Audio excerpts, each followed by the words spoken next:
वो मैं ये कह रहा था कि अगर आपने हमारा चैनल अभी तक सब्सक्राइब नहीं करा तो अब भी कर दो, नहीं तो बड़ा पछताओगे, बड़ा पछताओगे। Michael Phelps.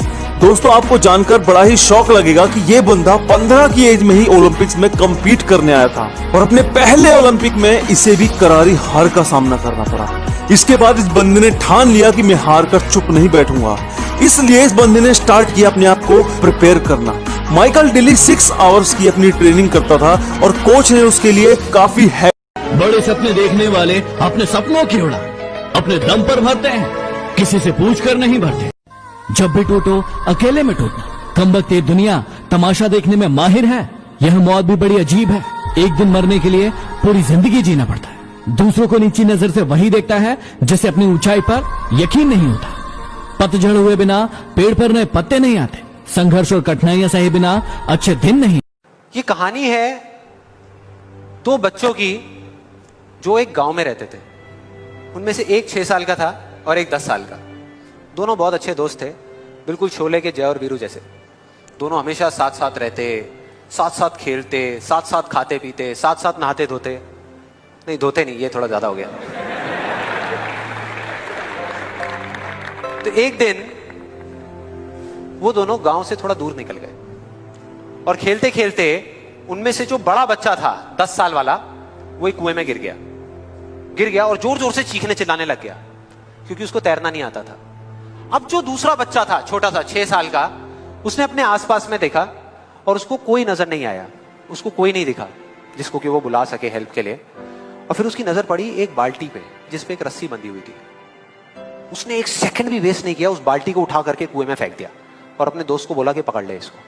उसके दोस्त ने पकड़ा और वो अपनी पूरी ताकत लगा करके पागलों की तरह उसको खींचने लगा।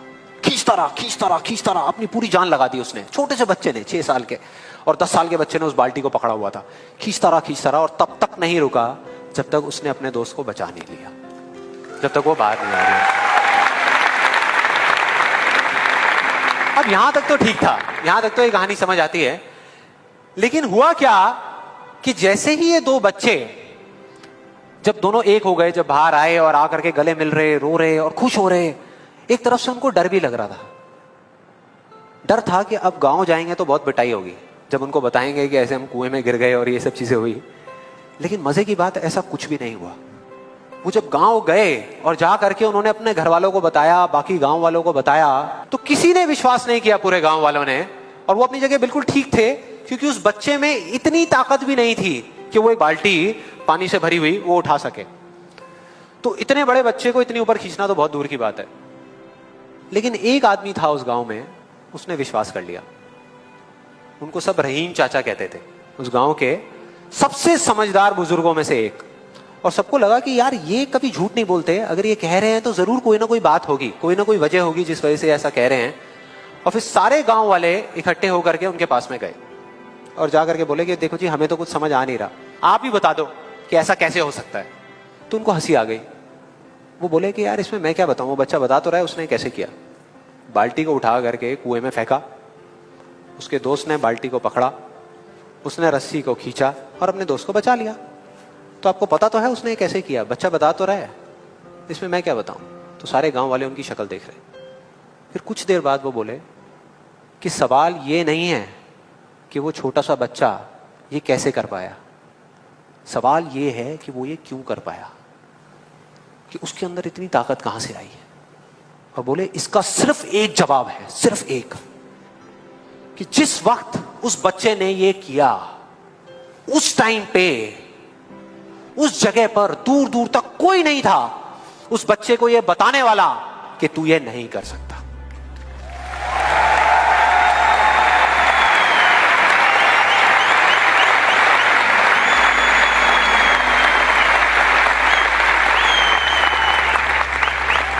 बोले कोई नहीं था, कोई नहीं, यहां तक कि वो खुद भी नहीं, वो खुद भी नहीं।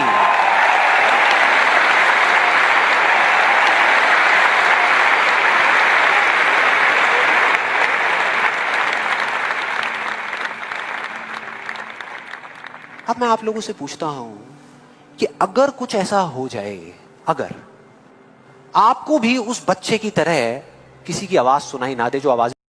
अमेरिका के वॉशिंगटन डीसी में एक आदमी जब भी नाचता था बारिश होती थी, जब भी नाचता था बारिश होती थी। रिपोर्टर्स में हड़कंप मच गया, क्या लफड़ा है, इसका कोई कनेक्शन है क्या इंद्र के साथ। इंटरव्यू लेने के लिए पहुंच गए, पूछा बताओ जी साहब क्या चक्कर है आपका, ये जब भी नाचते हो बारिश क्यों करवाते हो, क्या चक्कर है। उसका जवाब इतना शालीनता भरा कि भाइयों और दोस्तों मेरा किसी से कोई कनेक्शन नहीं है, बस दो घटनाएं हैं। पहली तो ये कि मुझे ये विश्वास रहता है कि अगर मैं नाचूंगा तो बारिश होगी, अगर मैं नाचूंगा तो बारिश होगी।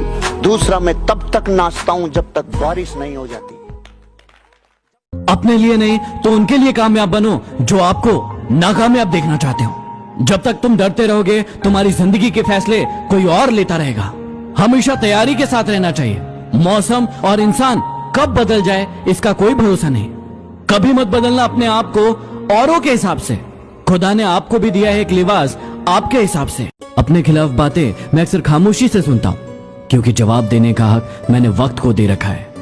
भरोसा करते वक्त होशियार रहिए, क्योंकि फिटकरी और मिश्री एक जैसे ही दिखती है। जिंदगी में हमेशा सबकी कमी बनो, जरूरत नहीं, क्योंकि जरूरत तो हर कोई पूरी कर सकता है, लेकिन कमी कोई नहीं। मैंने आपसे प्रश्न किया था कि जब भी आपके बारे में कोई नेगेटिव बातें करता है तो आपका रिएक्शन कैसा होता है। आपका रिएक्शन बिल्कुल शांत होना चाहिए और उस इंसान को जो आपके बारे में नेगेटिव बातें कर रहा है उसे जिंदगी से इग्नोर करना चाहिए। रोज सुबह भारत के करोड़ों लोग अखबार पकड़ते हैं, क्यों, देखिए किसने बुरा काम किया है, हम भी पकड़ेंगे, पकड़ ले पकड़ ले।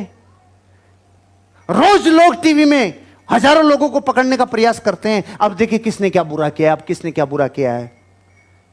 संसार में ज्यादातर लोग गरीब इसलिए हैं क्योंकि वो उनको ढूंढ रहे हैं जिन्होंने बुरे काम किए हैं, और हम कह रहे हैं धरती पे उन लोगों को पकड़ो जो अच्छे काम कर रहे हैं। अच्छे काम करते हुए पकड़ो, अच्छे काम को करते हुए पकड़ो, क्योंकि अच्छे काम को करते हुए पकड़ोगे तो उसका और आपका रिलेशन जिंदगी में बहुत आगे जाएगा। उसकी खूबियां दिखेगी, फिर बुराइयां नहीं दिखेगी, फिर उसमें गुण दिखेंगे, अवगुण नहीं दिखेंगे, फिर कामयाबी की राह दिखेगी, फिर कुछ नहीं दिखेगा।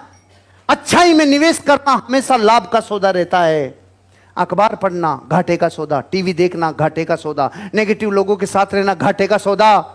लेकिन हर अच्छी चीज को नाराज ना होना ये सोचकर कि काम मेरा और नाम किसी और का हो रहा है, क्योंकि यहाँ सदियों से रुई और तेल जलता है, लेकिन लोग कहते हैं कि दीपक जल। अगर आपसे कोई कुछ मांगे तो दे दिया करो, शुक्र करो ईश्वर ने आपको देने वाला बनाया है, मांगने वाला नहीं।